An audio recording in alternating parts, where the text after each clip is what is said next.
Pemirsa, politik dan uang dua hal yang selalu menghantui proses demokrasi negeri ini. Uang masih menjadi daya tarik untuk meraup suara demi kekuasaan. Aturan baru dalam Undang-Undang Pilkada kini memberi celah untuk politik transaksional.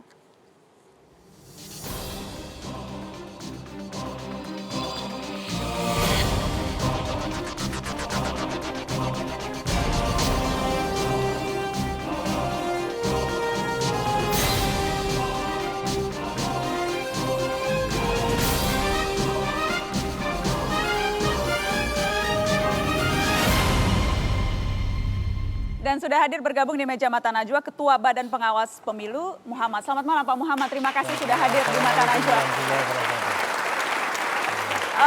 Undang-undang Pilkada yang dihasilkan oleh Pak Rambe dan Pak Cahyo ini menambah kewenangan Bawaslu. Bawaslu menjadi lebih bergigi sekarang. Tetapi kalau dilihat-lihat bergigi bisa memberikan sanksi, di sisi lain sekarang politik uang diwajarkan dalam tanda kutip. Anda melihatnya bagaimana? Saya kira mesti dibangun premis positif ya. Kita tidak boleh menilai bahwa apa yang diatur oleh DPR dan pemerintah itu sudah melegalkan politik uang. Ini sejak diundangkan, KPU Bawaslu belum pernah ketemu kepada beliau-beliau nih secara formal.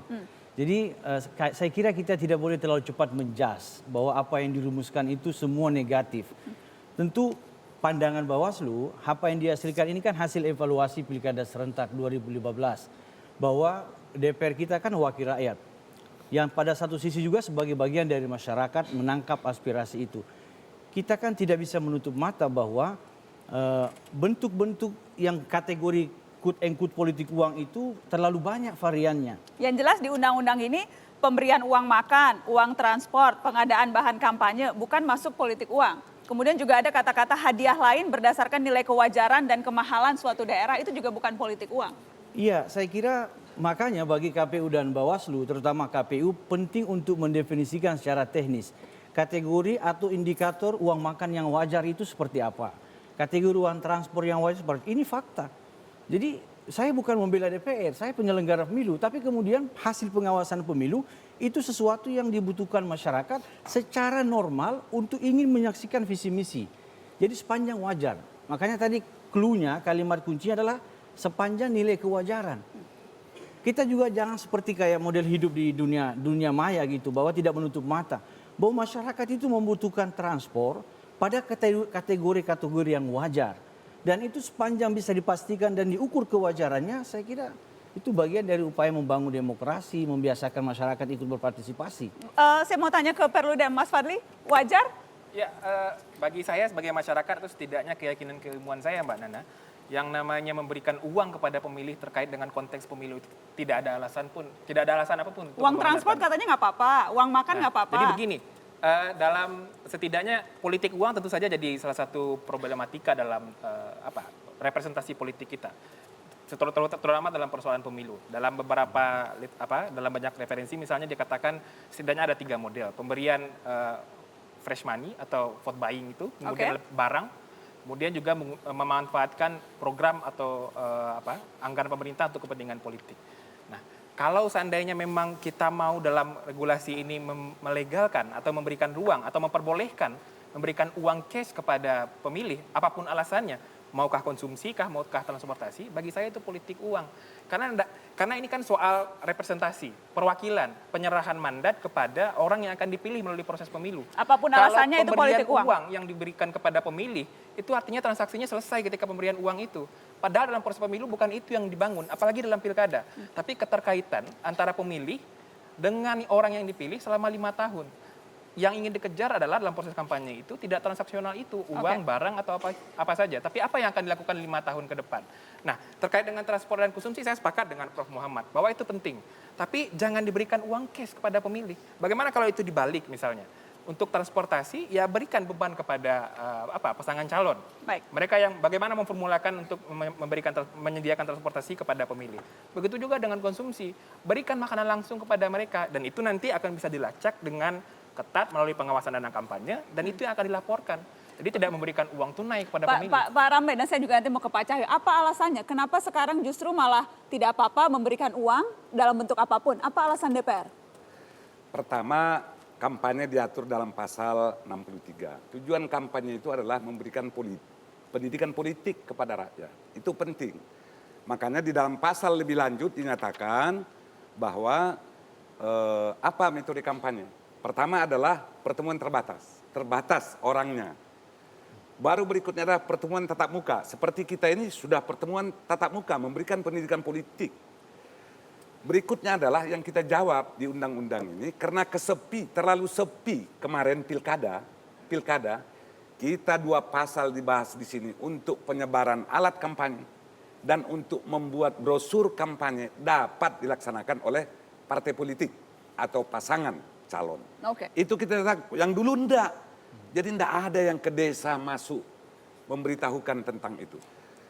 Dan di sini kita legalkan bahwa pasangan calon dalam rangka kampanye maupun partai politik resmi boleh menyumbang, memberikan sumbangan namanya. Dan tidak ada batasan berapa sumbangan dari Ada, pasangan calon. batasan ada. Kalau sumbangan per orang itu 75 juta, kalau badan swasta itu adalah 750 juta. Kalau Itu pasangan calon gimana Pak? naikkan, sama juga. Pasangan calon itu 75 diatur. juta. Baik. Dan Karena itu, dan semuanya boleh dibagi, Pak. Itu Natswa, 75 juta kalau sekarang dapat. Gini, tidak. Itu sumbernya diatur dalam undang-undang. Jadi itu jelas harus dipertanggungjawabkan. Oleh karenanya pelaksanaan semua ini, apakah mau uang dikasih juga kita perdebatkan. Tapi teknis seperti itu KPU lah yang ngaturnya. Itu tadi, jangan nanti ya aspirasi ini diatur KPU. Jangan diserahkan uang cash. Siapkanlah makanan, itu yang harus dikonsultasikan. Maknanya yang kita susun dalam undang-undang ini, Tapi pada kita prinsip- jangan menyembunyikan, Tapi Mbak masih Natswa, boleh memberikan uang hadiah. berupa hadiah. Boleh, Pak. Hadiah, misalnya hadiah, kalau ada muk atau kaos hadiah diberikan tidak salah.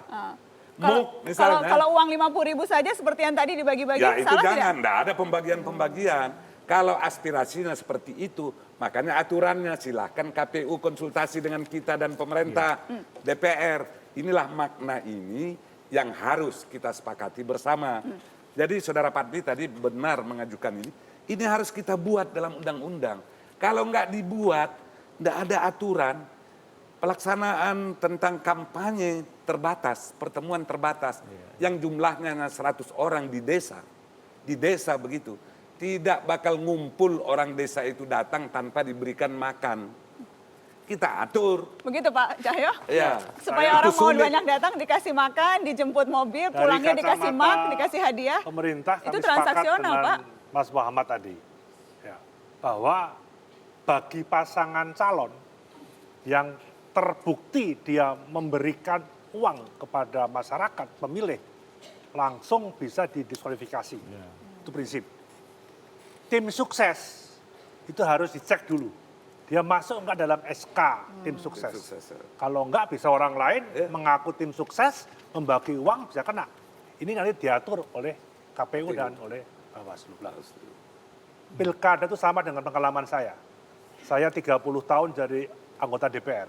Saya nggak pernah Baik. mulai politik. Tapi mengumpulkan orang untuk datang mendengarkan saya pidato, saya kampanye. Setidaknya ada yang minta disediakan makan, atau snack, atau uang transport. Walaupun dapil saya masih murah ya. Ada yang Rp10.000, ada yang Rp20.000. Tapi ini Jadi Pak Cahyo dulu kewajiban. bagi-bagi uang juga Pak? Oh enggak, lewat tim saya. Oh, oke. Untuk transportasi. Dan Ya, sekarang kemudian... untuk charter call, charter bis, itu aja. Untuk beli makan. Dan inilah sekarang yang dilegalkan oleh DPR. Kita harus break untuk headline-nya. Setelah ini saya akan minta tanggapan Pak Muhammad dan juga Mbak Ida. Teknisnya akan seperti apa, dan juga yang menarik soal verifikasi calon independen. Dengar-dengar partai politik agak deg-degan dengan calon independen karenanya verifikasinya dipersulit. Apakah benar? Kita bahas setelah headline-nya pukul 21 waktu Indonesia Barat.